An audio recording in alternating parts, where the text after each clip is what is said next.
Created live on Fireside. The following program was recorded live on Fireside Chat. If you'd like to participate in these chats, join us every Thursday at noon Eastern Time at firesidechat.com/Scott Monty. Have you ever admired a leader and wondered just what it is that makes her who she is? How he came to embrace the things that advanced him? Welcome to Timeless Leadership, where we look at the principles that define success. This is a show for leaders at all stages of their careers who aspire to understand what it truly means to be a leader. And who is a leader? John Adams said, "If your actions inspire others to dream more, learn more, do more, and become more, you are a leader." Together, we'll explore key principles, not only in the sense of the fundamentals, but also in the ethical sense. The habits, character traits, and virtues that form the backbone of leadership. Principles that are just as relevant and essential in the 21st century as they were in the first century. This is Timeless Leadership.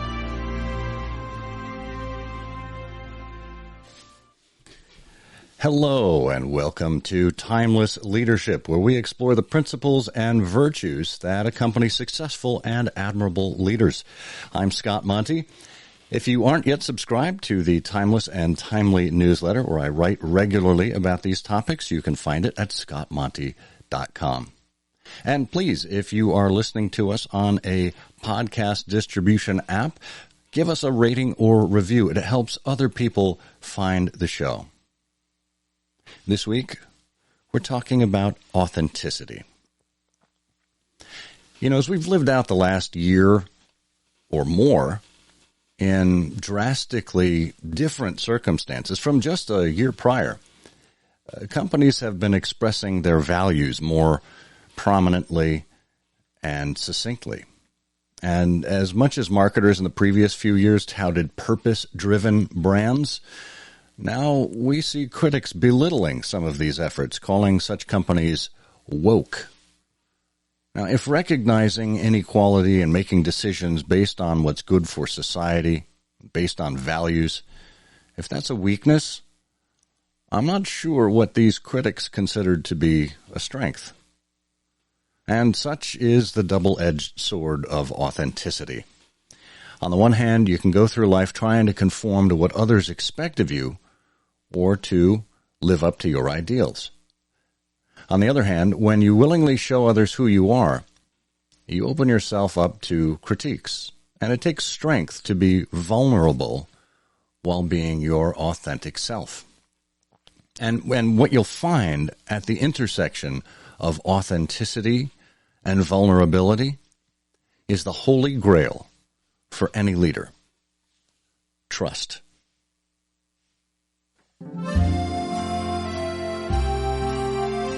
Minter Dial is a professional speaker, storyteller, author, and consultant, and he specializes in leadership, branding, and transformation. He's given over 500 talks and seminars to audiences in 5 continents. He's the author of 3 award-winning books, including The Last Ring Home, a POW's lasting legacy of courage, love, and honor in World War II. A book he turned into an award-winning documentary film shown across the United States, the UK, Australia, and New Zealand. Minter's other books include Future Proof, How to Get Your Business Ready for the Next Disruption, which he co-wrote with Caleb Storkey, and Heartificial Empathy, Putting Heart into Business and Artificial Intelligence, which won the Book Excellence Award in 2019. Previously, he enjoyed a 16-year international career at L'Oreal. He worked in the DLJ Investment Bank, the Philadelphia Zoo, the New Jersey State Aquarium, and he founded 3 startups, including a travel agency for entertainers and a high-end handmade leather Gladstone bag maker. He's here with us today to discuss the topic of his latest book, You Lead: How Being Yourself Makes You a Better Leader.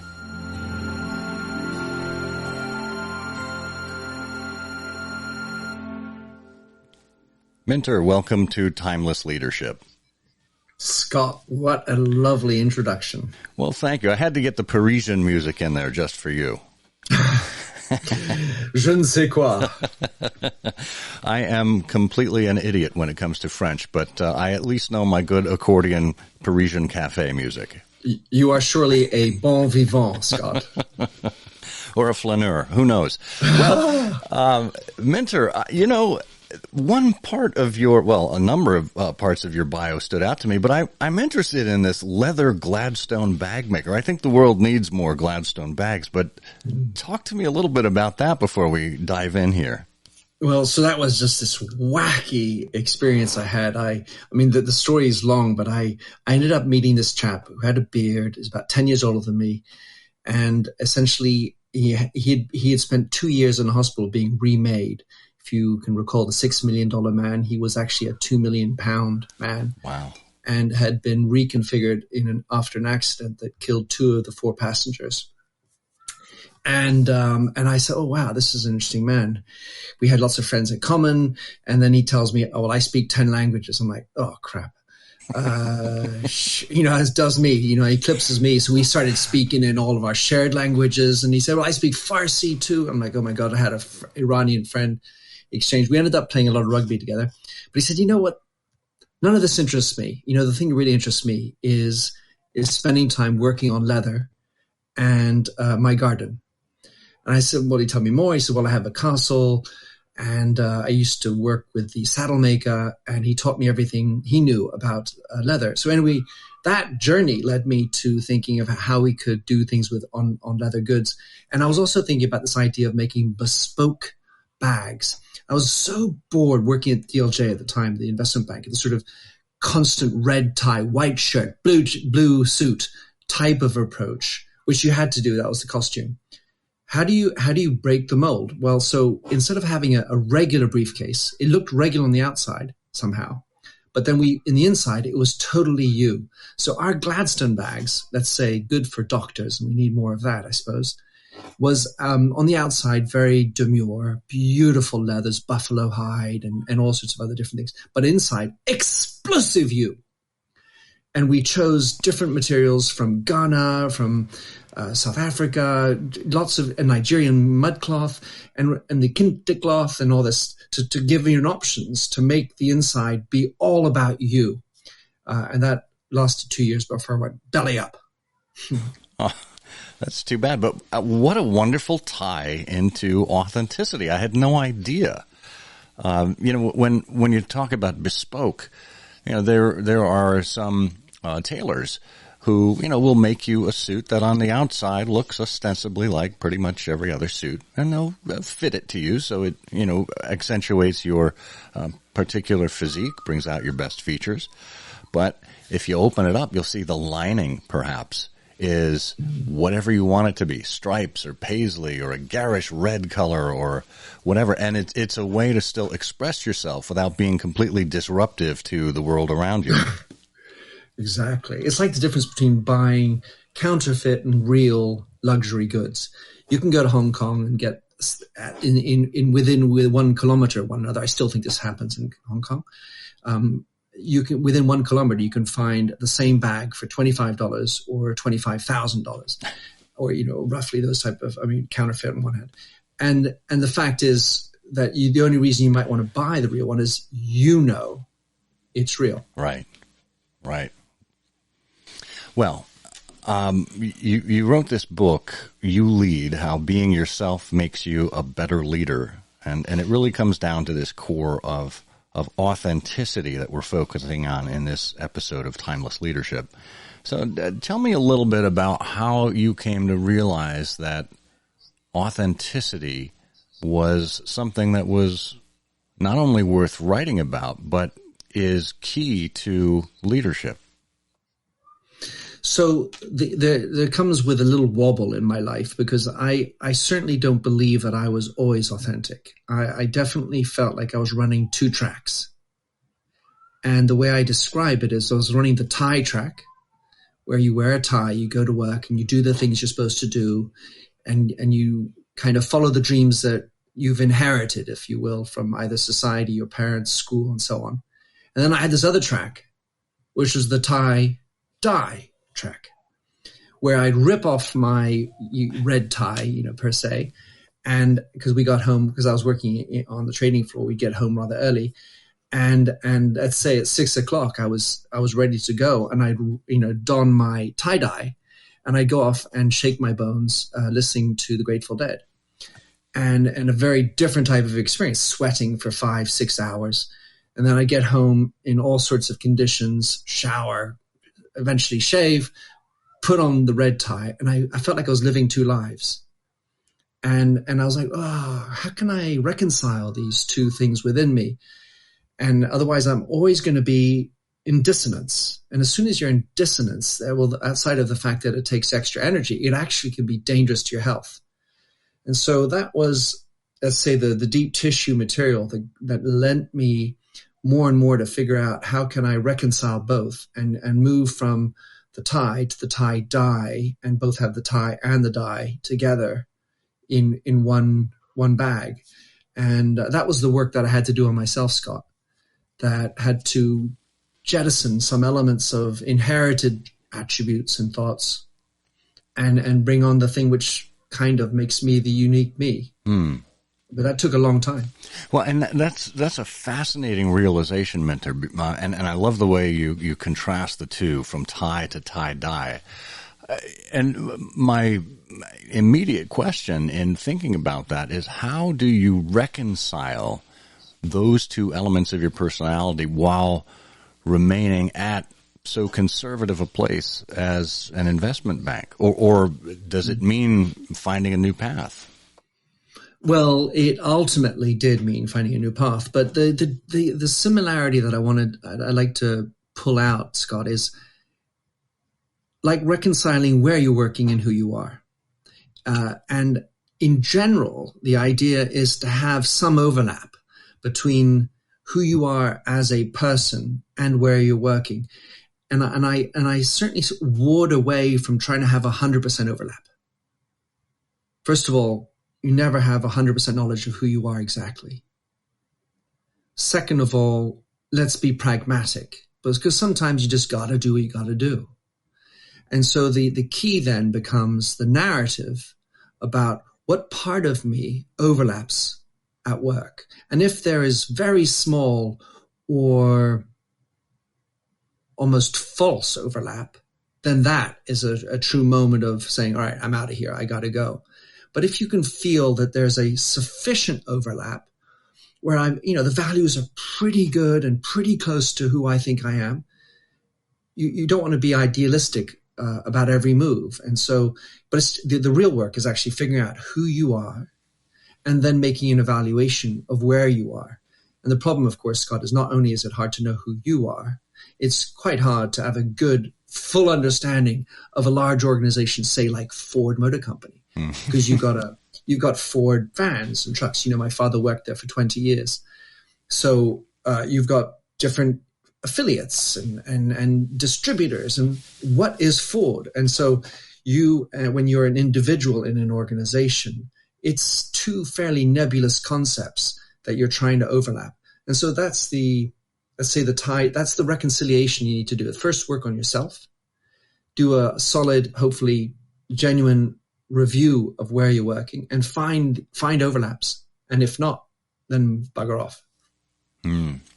And that finding yourself, when we are so busy just flitting from meeting to meeting, scrolling through things endlessly on our phones or our desktops, it's easy to flee from yourself or to avoid that level of introspection that you need to really find that North Star. What kind of recommendations do you have for people that want to do this but can't seem to find the time or make it a priority? Well, so I'm going to try to go with a shock approach. Wait until you have an NDE, a near-death experience, and then you'll figure it out. Or get with a program before that happens. as I mentioned, I think that there's a health risk when you are not overlapping, because you are compensating for being this other person. You've donned a mask, and it is entropic to do that. So it takes away energy. So inevitably what happens over time when you're not doing it, you actually start eating your own soul, your own system. And it can manifest itself in far more cataclysmic health conditions like heart attack, like diabetes, or other issues that sort of are a manifestation of that dissonance that's within you. So that the first thing is really lean in on this idea of figuring out who you are. And it's not one of the, here's the other thing, Scott, is that I'm sure that everybody who's listening has a pretty good idea, or think they have a pretty good idea of who they are. Yeah, my name is Minter Dial. I want to have a happy family. I would like to have reasonable success. Let's define success. And then I want to have a good legacy. I want to be a good person. But the definition or description I just gave to you kind of is everybody's. So the trick or the challenge is actually not having a vague description or definition of who you are, but a much more tight North Star that actually not necessarily unique, but certainly speaks to you in volumes, where every word you choose to define your North Star makes a little vibration in your system. You can just feel it. This is cool. You get that feeling of, that when you have that wonderful moment as all the neurons are firing off, and you feel that thing spread throughout your brain, that lovely feeling of like, oh my gosh, that's exactly it. That aha moment, that's the work you need to get to. And until you get there, it's very hard to really understand who you are. So it takes work, sometimes tough love from friends, mastering words, checking them out. I mean, for me, it wasn't an overnight process, but I certainly had a few things that kickstarted my desire. And then once I got into the program, I'm like, oh, this is actually fun, but I had to spend time doing it. And a lot of people don't spend the time. They don't give themselves the time. They say, I don't have the time. They don't take the time, because we all have only 24 hours in a day. So it's just a choice. Yeah.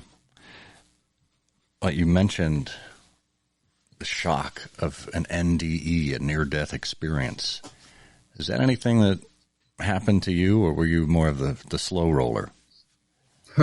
Well, I was kind of both. So to say that I had an NDE specifically that started me on my journey would be inaccurate. I've actually had near-death experiences. However, those actually have only contributed to reinforce because they came later. The experience that really tilted me, sort of like just pumped me and said, oh, this is it, was living in Manhattan, overlooking the Twin Towers, and running a company that was called Redken, signed Fifth Avenue, New York City. It's a professional hairdressing company for those who don't use hair products, and running. So we're signed Fifth Avenue, New York City. Everything we do was signed with the DNA of New York City, Manhattan. And in front of me, I had the two towers, and I saw the first explosion. I watched the second airplane fly right on down into the South Tower.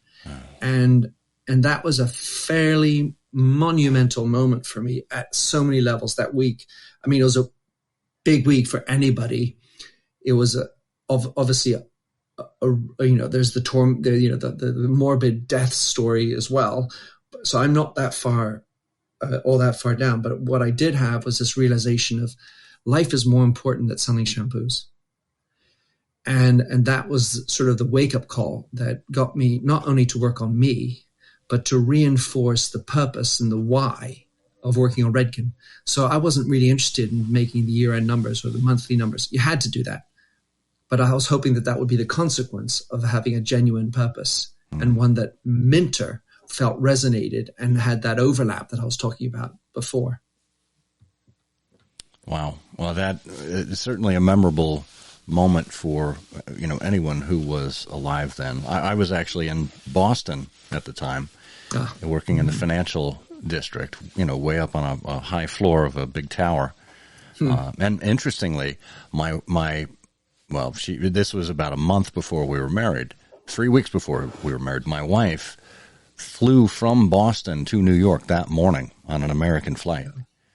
Fortunately, she took the flight the hour before the one that hit the tower out of Boston. So, that to me really hit home as well.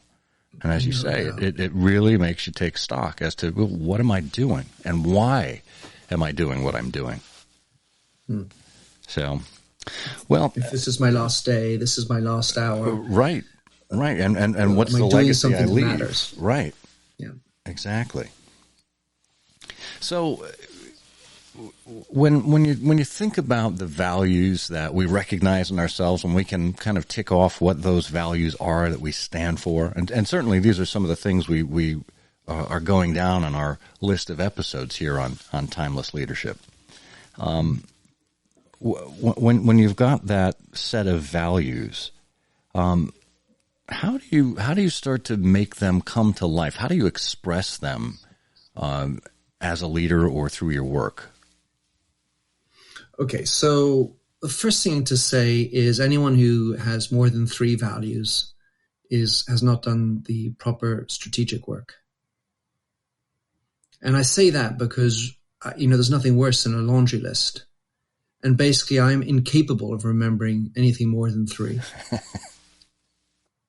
But beyond that, in the interest of unicity and making yourself stand out, there are roughly 75 values, let's say. I mean, it depends on how you want to categorize them. But then when you come down to the 3 that are most important to you, then you need to express them in certain behaviors that manifest that value. And so I did this work with Redken, of course, and what we as a group, because this is not something you dictate. It needs to be de facto true.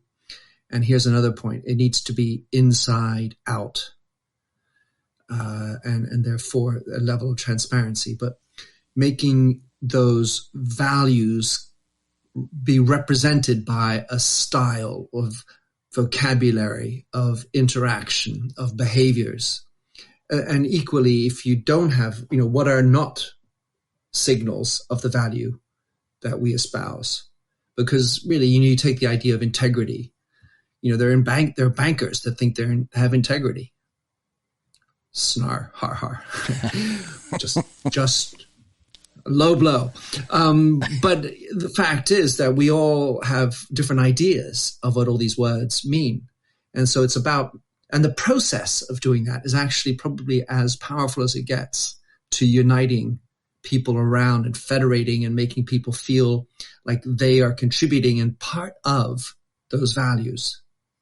So that was actually a process that we went through at Redken with the individuals, and we did it with the senior management team, which ultimately included 200 people. So we really enrolled the people. So it wasn't a top-down, as in Minter giving the idea, or Pat, my amazing friend and colleague at the Redken USA, giving the direction. We would make final choices, but we enrolled everyone, embarked everybody in helping to craft what we meant, what these values were for us, and how they, what how we could recognize those values in how we operated. Well, I want to give people a chance to ask questions here. We're speaking with Minter Dial, author of You Lead, How Being Yourself Makes You a Better Leader. If you'd like to ask a question or participate in the conversation, just request access to the microphone, and we will bring you up to the stage here. Any and all questions are welcome. Minter, as we talk about bringing these values to life and kind of going through the process, I can't help but think of companies that have to make a conscious choice to take a stand on a certain issue. It may be a political issue, maybe a societal issue, but they come to a determination that their silence is not doing anyone any good. And yet, if they speak out, they may create a lot of controversy. And let's take Nike as an example with their sponsorship of Colin Kaepernick. and their famous statement with his face, believe in something, even if it means sacrificing everything. How should we, either as leaders or as representatives of brands, think about taking a very public stand with some of our values and taking that risk? So, the word courage is, let's say, super important as we look at this. And I would say the corollary thought is you can't possibly want to please everybody all the time. Mm. Otherwise, you are nobody. So the issue is also in a mode of trying to stand out, not to just be a copycat, and not to say things that you don't actually believe, because that's basically called BS, and why marketers in general have such a low trust, you mentioned word, trust factor amongst consumers, and executives, by the way, have low trust with employees, because we're constantly spouting BS that actually, we don't believe in, and shows that we are really all about the numbers as opposed to reality and humanity. So the notion of courage is important, because it really means standing up for what you believe. And it's not a nice to have. Well, you need to sort through all the issues. To first of all, to think that a company should not be political is to mistake what is a company. All companies and all human beings are by nature, by definition, political. There's car companies have to negotiate and lobby for all sorts of emission rules and regulations, or road and regulations on the how states run, and then you need to work on that. So there's constantly lobbying involved in every industry. So by nature, you have to be political. And the key point then is to figure out which are your priority situations, and ideally, there's something you've been doing and feeling and believing for a considerable amount of time, because then you have roots, you have legitimacy in your content and whatever you're trying to say. And it's probably likely that amongst your employees, it's not new news. But if you go around saying, well, I don't know what to say, like I should say silent, like you mentioned, I think it's a pretty good sign that you don't actually know enough about who you are as an individual and or as an organization. And so there's a process, and it's a messy one. But I fundamentally believe that if you want to be authentic and you want to garner this trust, you're going to need to stand up and stand out. And there's a guy I'm sure you know called Ronan Dunn. I talk about him in the book. He's head of Verizon Wireless. And I really appreciate Ronan. Why? Because he's an Irishman. And he happens to like rugby, which is obviously very useful. But he, on his Twitter feed, he has an Irish flag.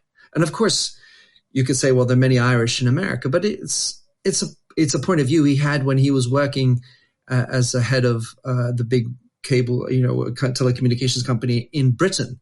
He had it on there, and he wasn't afraid to say and fly his Irish flag. Wow. Which can piss off people, right? Right. So I found that sort of candor so refreshing. Even if I'm not Irish, I think that's the kind of thing you need to be able to do, and practicing it takes courage, and it takes also an element of trying it out, figuring it out, see what the backlash or not is, and then you find yourself, and the more you know yourself, the more obvious the values and the policies or subjects you want to support become. Yeah. Well, recently I saw the CEO of Delta Airlines, talking about the company's decision to speak out specifically in the context of the Georgia decision on voter restriction. And it took them a little while to come up with a statement. Took them about a day or so. It wasn't a knee-jerk reaction. So you could tell there was some thought going into it.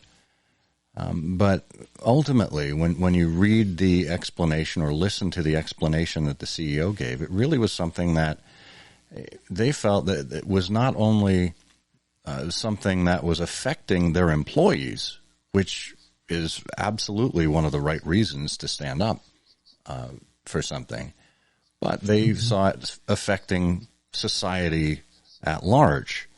And I thought, well, it's refreshing to see a company standing up for what is right.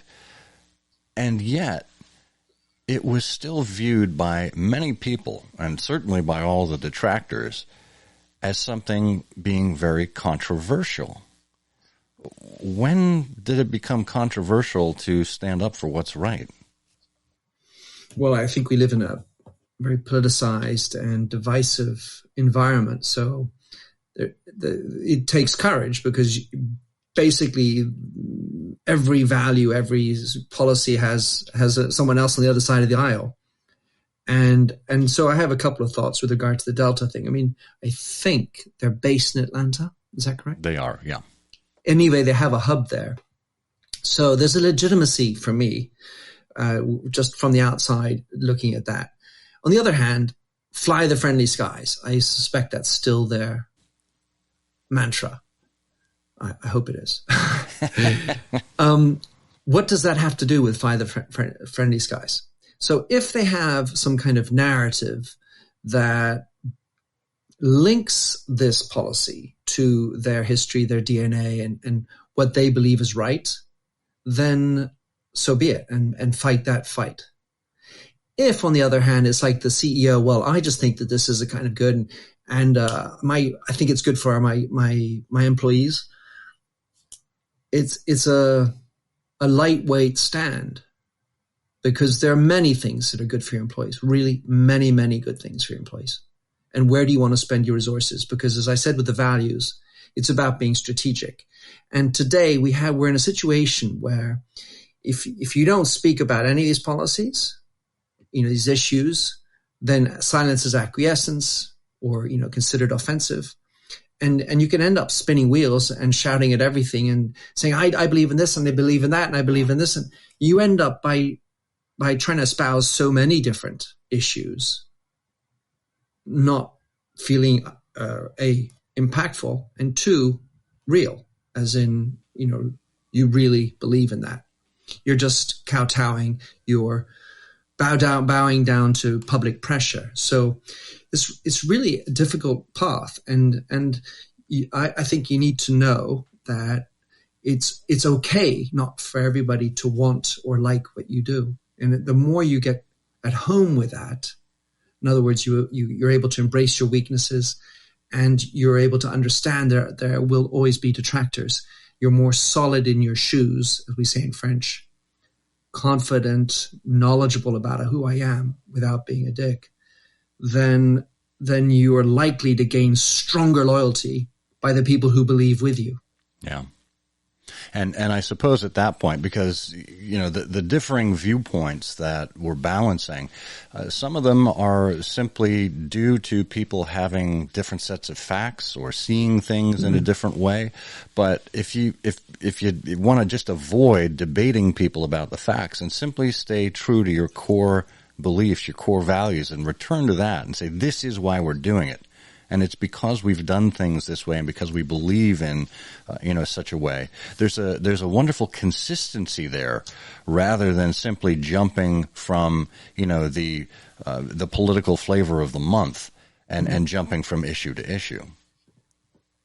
Absolutely. I mean, I love the way you really, it's about somehow framing it, and let's call it create a narrative, because that's also very relevant, where you have facts, but you need to relate that to who you are and what your values are. And that if you're just jumping on it now, then the chances of it feeling profound and real are unlikely. But if you've been talking about it, telling the stories, showing up, and demonstrating those behaviors over a long time, then it becomes so much more but obvious which are the true issues that you need to be espousing.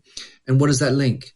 And so, again, it's about having like, what is your slogan? What is your mission, purpose, or whatever, however you like to frame it? And then how are your values and how are you showing up? And then afterwards, that helps you to sort through the chaff and come up with the real wheat. Absolutely. Well, it looks like we have Sumaya joining us on the microphone here. Sumaya, I hope I'm getting your name pronounced correctly. Welcome to Timeless Leadership. Yes, hi. This is my first time on speaking, so I hope you can hear me well. I sure can. Go right ahead. Fantastic. A great conversation. Thank you so much for your thoughts on the topic. One of the things I think about a lot, especially within global context or when operating within, let's say, a community that I don't know the norms of, tempering my authenticity or pulling back a little bit becomes important, and empathy, becomes a good way to balance off some of my tendencies, let's say authentic tendencies.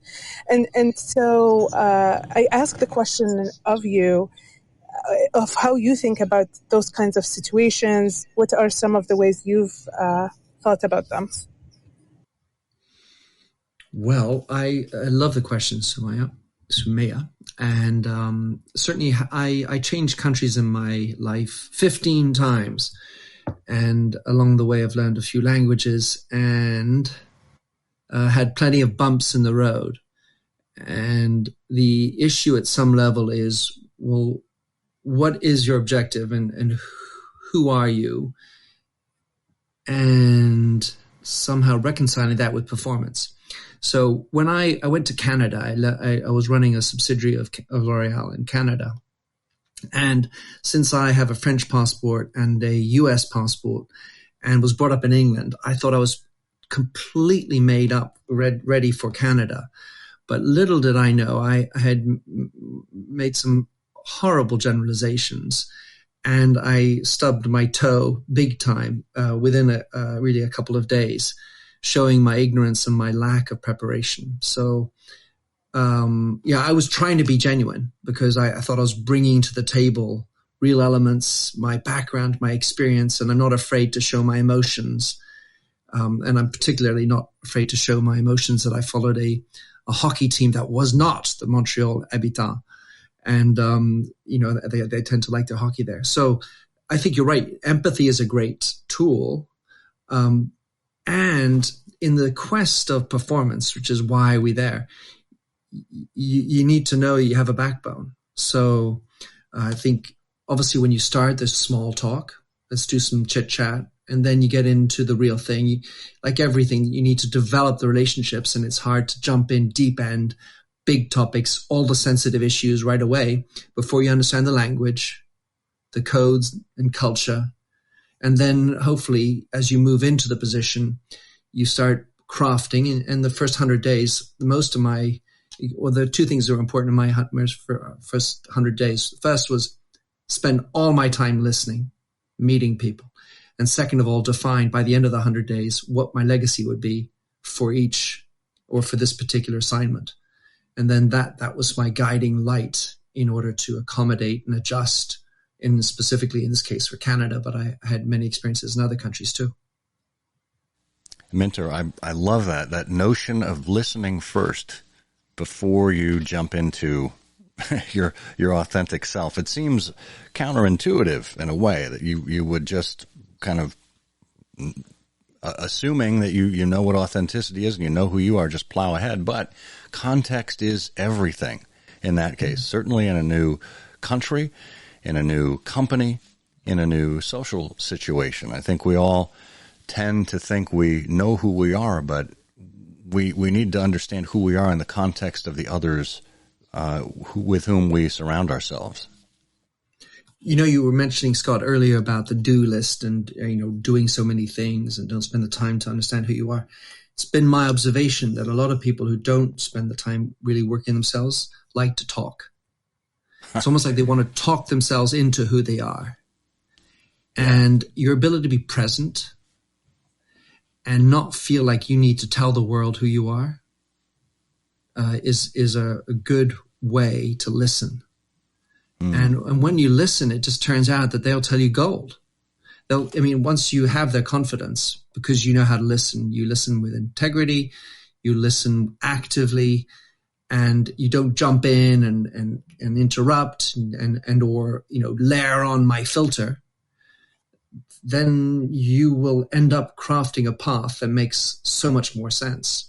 But it does take, and I think at some level, and this was after the 9/11 experience I had in New York, that I felt like I was more solid in my shoes. I was more prepared to listen. I didn't feel like I needed to show everybody off, even though I came into a job that I'd never done before, running 4 other general managers whose job I'd never done before, and being an interrupter between them and the CEO. So I was definitely in a difficult position, but I felt solid in what my purpose was, my mission, which is to elegantly elevate the debate and connect dots, people and ideas. And as that phrase comes off my tongue because I've been living with it now for nearly 20 years. And it helps when I'm dealing with a new situation and horrible fighting, and obviously things happen. It's not always a great day at the work, but it allowed me to stay solid and focus on what I was trying to do. Yeah. Well, if you are just joining us, we are taking questions for Minter Dial, author of You Lead, How Being Yourself Makes You a Better Leader. And if you missed the first part of this conversation, you can always go back and listen to it here on Fireside Chat, or you can subscribe to it on whatever podcast player that you prefer, whatever podcast distribution platform you happen to use. Sumaya, thank you so much for your thoughtful question and for helping us enter that line of conversation. It's very helpful. So, Minter, in your book, you mentioned 4 paradoxes of being you and kind of getting the you lead mentality there. And I thought they were fascinating, and I've talked about them with people in my life as well. You want to run us through those 4 paradoxes and how we ought to think about them? Scott, of course, there are 4, which means I can only remember 3, right? I'll be here. I will prompt you, so if you need help. Right. So for me, and it's a tough one, and it kind of follows on the conversation about politics or sensitive topics. You need to belong and yet be different. And that basically suggests that it's okay to not have everybody belong. So, because what you're looking for is who's your tribe, as Seth Godin might say, and you need to be able to put a perimeter around that tribe somehow. I'm not saying it should be a tight perimeter. In other words, it can be porous, but you need to know with whom you belong. What is your tribe? Who is your tribe? And you belong to them. And yet when you're in there, then you need to feel that you are unique and different and contributing personally. So that's the first challenge. And it's true at the individual level and at a brand level. The second one is you need to understand your past, yet live for the future. And there my sadness is the way we've reviewed history. And I think in general, it's important to know your past. And if you don't know your past, it's very hard to really understand what your roots are. And as such, it becomes difficult to understand who you are as an individual. So once I borrow this from a French friend of mine who said, you need to have a foot in the past, a foot in the future to be present. And that's the second paradox. I'm looking at my book now right. The third one is I'm cheating. That's reconcile the quest for order in the presence of chaos. And the idea of chaos is a beautiful one. It's really useful, and obviously it exists in quantum mechanics, but actually it exists in all of our days, and it generally comes up as unexpected events. So as much as we're trying to plan and prepare, we go to schools to learn how to do that. We need to be able to rumble with failure and unexpected events. And a small example of how that works practically, when I was running Redken or Canada, I made sure that 50% of my day was free of meetings. People who run from meetings to meetings, like you were saying before, just, they don't have time to think. They're just doing all this time, and they don't actually, there's no space for strategic work. And specifically, there's no opportunity for handling the unexpected, the accidents, the shit that happens, as well as allowing for just strategic time. So somehow knowing that we want to put plan and order in place, but embracing chaos and the unexpected, including failures. And the fourth is we seek truth, but gravitate towards stories. And so the problem, of course, there is that truth is in somehow the eye of the beholder. Honesty is a more interesting thought at some level, because it suggests that you're presenting to somebody else. And in any event, as words come out of my mouth, they are being structured by neurons that come from my experience. And in the end of the day, being a leader is also telling the story, driving the narrative. And sometimes that's a retelling of history at some level. But you need to be comfortable telling the story, omitting some facts, driving a narrative, because it's a messy world. And, the company I was running, Redken, was around for 40 years when I took them on. And so there's lots of things in the history, but I can't tell everything. What is the narrative? What is the story that I want to take? Because that is what embarks people along the way. So it's not about being false, but it's about finding the truth that you want to tell. And you say it over and over again, because that's how people subscribe to you and get emotionally engaged. There you go. Oh, that's great. I love that. So fitting in yet being unique, knowing the past but planning for the future, seeking order amid chaos, and looking for the truth but trending towards stories. Mm-hmm. Wonderful, wonderful dichotomy there. And look, through those four paradoxes, I suppose, or is that paradise? I don't know if that, through those four paradoxes, I would imagine that is part of our journey to finding our authentic selves, whether it's our authentic self as an individual or our authenticity within the brand or the company that we represent. It's absolutely the truth. I mean, at the end of the day, it's a messy world, and we're complex human beings, and we tend to make things far more complicated as our emotions are there as our first filter with everything, and we all bring our baggage, and the paradoxes are uncomfortable, because how can I be this and how can I be that? Like Sumaya was saying, well, I have my authentic self, but I need to listen and be attentive and let's say, worried about the new environment I'm working in. Am I going to fit in? And this, anyway, the truth is, for example, I'm not always 100% me. And that's okay. Because if we start doing a sort of a tyrannical approach to authenticity and try to hold ourselves up to a standard we can't live with long term, well, that's a short road to burnout. So you have to accept, just like in chaos, the imperfections. The real knowledge of you is when you know what you're good at, but you also recognize your weaknesses and even the dark matter, the darker side that you have. Doesn't mean you expose it, because I think radical transparency is not a good idea. First of all, are you being radically transparent about 100% about who you are? No, because you will never have 100% knowledge of who you are. And second of all, I like to say that there's mystery, there's beauty in mystery. And so somehow you don't need to be radically, tyrannically transparent. Mm. But as long as you're aware of who you are and your weaknesses and your darker side, you're not hiding from them, don't become a chip on the shoulder, then you're more solid in your shoes. This is a French term I've been saying a few times. I like that. Confortable dans tes baskets. You're comfortable in your shoes. Then you're aware of them, and these weaknesses and foibles won't come out as a screaming thing, a tissy fit, at work, because, well, you don't need to do it. You're just aware.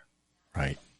As you were speaking there, Minter, I was reminded of the sage wisdom of Fred Rogers, Mr. Rogers from Mr. Rogers' Neighborhood, who said, authenticity isn't about being someone else. It's about being the best version of yourself.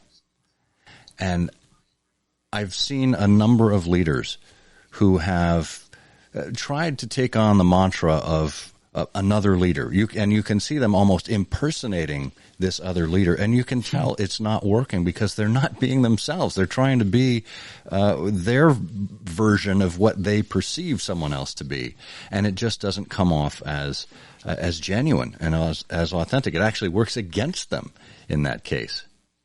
Like wearing a black turtleneck shirt and blue jeans. And we're going to bring Gary to the stage. Gary, welcome to Timeless Leadership. How are you doing, gentlemen? Fascinating discussion. Minter, I was reading your background, and it was interesting, in Washington and how you researched your grandfather and all of that. And, talking about leadership reminded me of a Harvard business case study I read around wearing your father's jacket. And, I think to be a true leader, you have to, as you say, step into your own suit, be in your own shoes and be your own man or woman. And I think in the early days, it's very hard for people to sort of get out of the coding that their parents have given them. And, I, for one, found in my banking career that in my first few management jobs, I kind of was wearing my dad's jacket. And when I really started to fly was when I actually took that off and wore my own. So I thought I would give you that as something to remember. Well, let me tell you how that resonates with me, Gary. So I rebelled against my father. I didn't want to be what he was or what he was doing. So that was marketing. And I didn't want to be married to a French woman as he was. Oh, shoot. Isn't that what all of us want? Not what our fathers have? Yeah. So how did I end up in marketing married to a French woman? Yeah. Huh. That's interesting. But let me tell you, so the story that I researched was about my grandfather. And what was really instrumental about that was I did that from 1991. I mean, really, it's still to today, but from 1991 to 2001, for 10 years, I got a chance to interview 130 veterans of the Second World War who had known my grandfather, after whom I was named. He was killed January 9th, 1945. So I'm old, but not that old. And I didn't know him. But what I did do was reconstitute his life. And in talking to those veterans, I felt like I was puny. I felt like I was not measuring up. And so it was a great sock-raising moment, or whatever the expression is, where I had to shape up because I felt myself whinging about all sorts of things. And I remember feeling selfish about, oh my gosh, I need to work on this. This is so unimportant. And then when I was looking at the second airplane and it crashed into the South Tower and in front of my eyes, and I had several friends who were killed, and I was reflecting. I just remember there was first of all, my office was filled with about 50 or 60 people because I had this corner office that overlooked the towers, and I was one of the only offices that had that. and everybody crowded in, and then everybody left, and there was this sort of very worrisome silence. But anyway, I was looking at it, and I was thinking, what would my grandfather have thought? And then it struck me that he, on the morning of December 8, 1941, so this is after the timeline after Pearl Harbor, he was captain of the USS Napa, a U.S. Navy ship, and he was woken up at 3 o'clock in the morning by the cook who told me the story, and he said, "Sir, Captain, we've been attacked. War has been declared." And then he went back into the logbook, which was typed usually by the ensign, and he wrote by hand, 0340 hours. Hostilities with the Japanese Empire have started. War has been declared. And so I was trying to learn from and think through what a man with those solid values would have been thinking as he ran his ship and all the people who reported into him. So he was the USS Napa in Philippines at the beginning of war, and there I was running Redken with a lot of employees, which was representing New York, and I really lent into that. I maybe somehow donned some of his thoughts, and certainly of his fellow soldiers who had been with him, many of whom were prisoners of war of the Japanese, and for 3.5 years, basically all lost 50% of their weight. 42% of them were killed, and think that was difficult. Let's put things into perspective. What's really difficult? Anyway, so that perspective taking, let's say I donned that coat that you were talking about, Gary. That's what I did, and I think I did it in an effort to be a better version of me. It's fascinating because that's the opposite of what the Harvard one was. And in a way, our parents do code us when we're kids and grandparents and whatever. But in the Harvard one, they were basically saying that until you truly mature as a leader, you sort of do what you've been coded to do.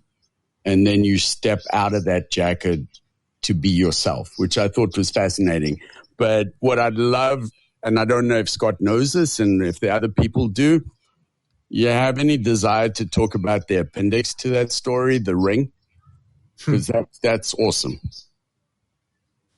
That's a great segue, Gary, and I think it's a great thing for us to end on because it's such a wonderful and personal story for Minter. So, Minter, what do you say? What about the last ring? Thank you, Gary.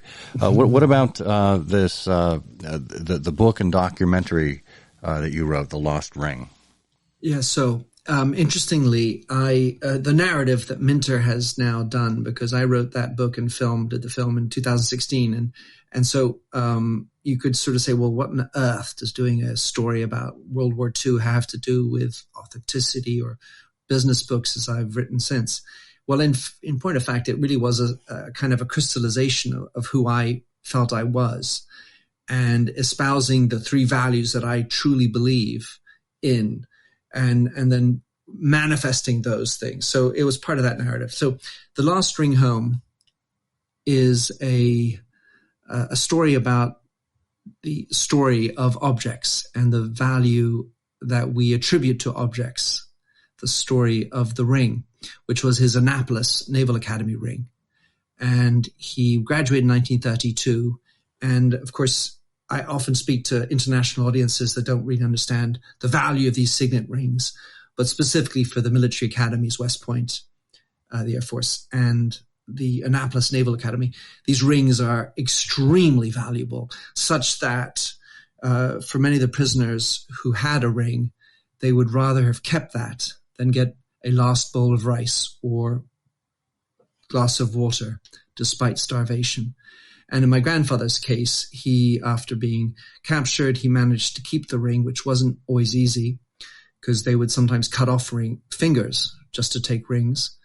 And he managed to keep it. And then he was mortally wounded January 9, 1945, on board a unmarked passenger ship, which had at the time 1,300 prisoners on it. And he, as he lay dying and he was cuddled by a friend, he said, listen, take this ring, give it to my wife, and tell her that I loved her. Wow. He then expires in horrible circumstances. And the man actually survives. And the magic of that is that there are only 300 of the initial 1,619 men that actually survived the war. And he was one of those. So he was able to come home. And he found my grandmother in 1946 in California. She was a retired actress and was the mother of 2 people now. And he told her about his last moments and the friendship that he'd had with him in the prison camps. And he said, unfortunately, he gave me a ring, but I lost it in the chaos. Oh, no.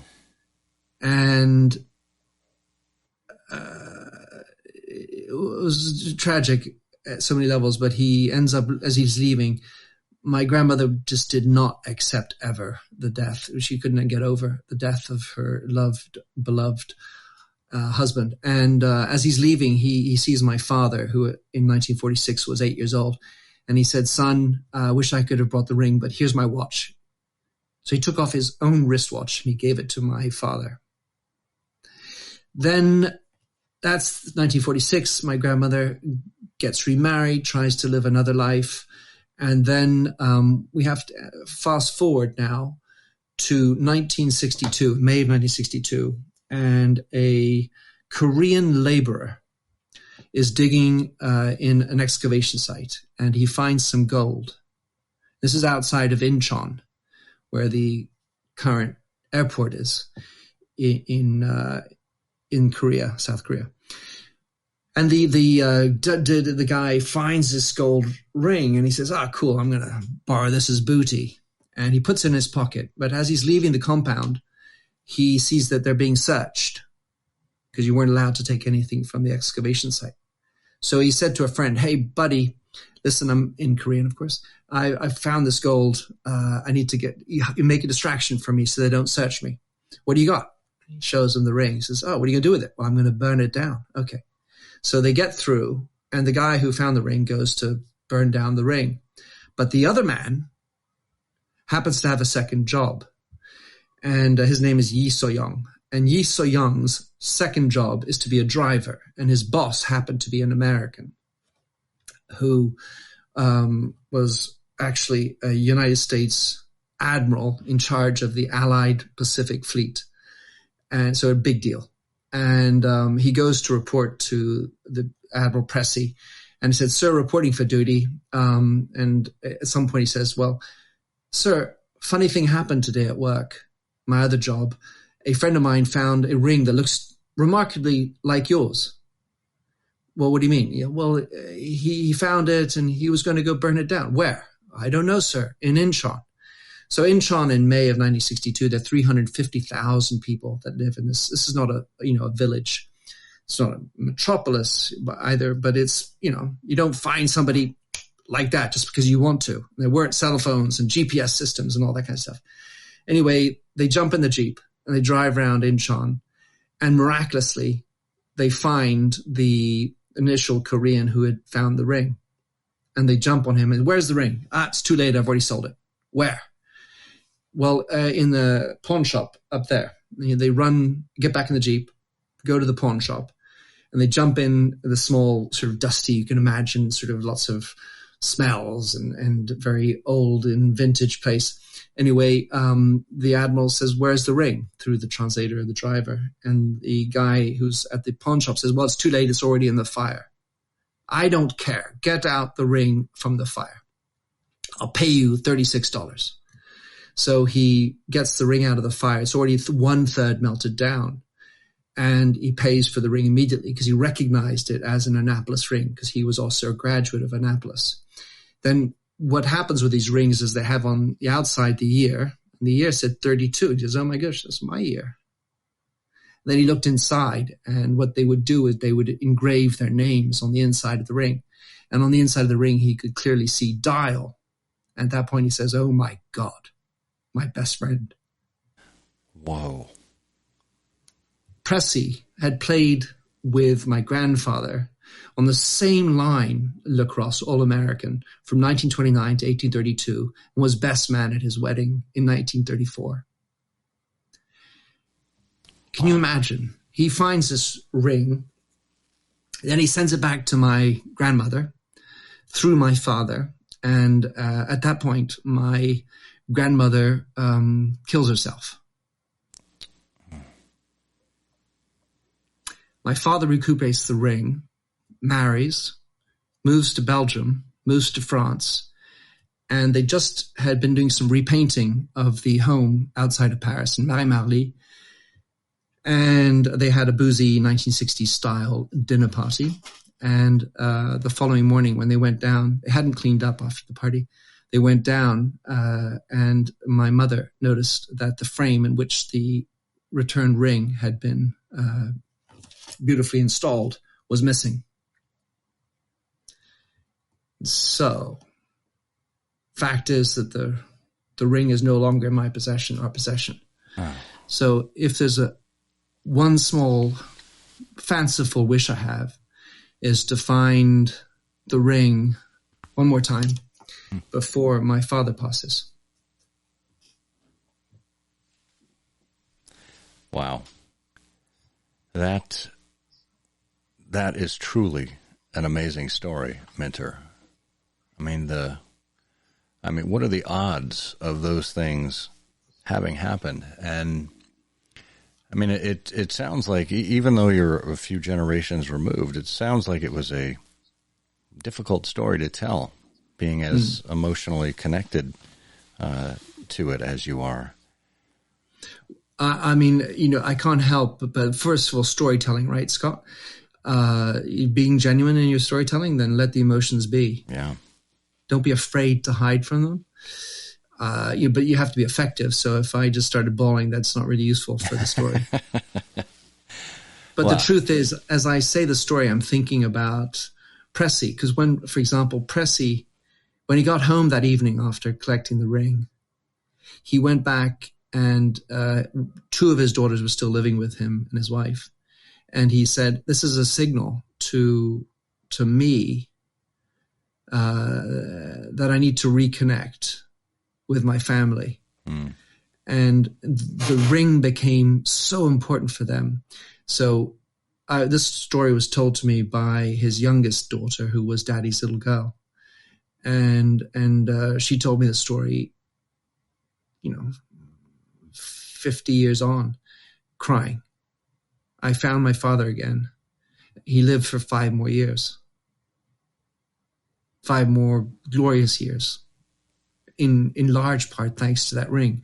So for me, this is an object with sentimental value, but it's not just my story. And what I've enjoyed when I have my film on PBS or people see it is what stories it begets in other people. And I've loved finding out other people's stories, because it turns out we pretty much all have skeletons in the closet, and especially when it comes to the Second World War stories.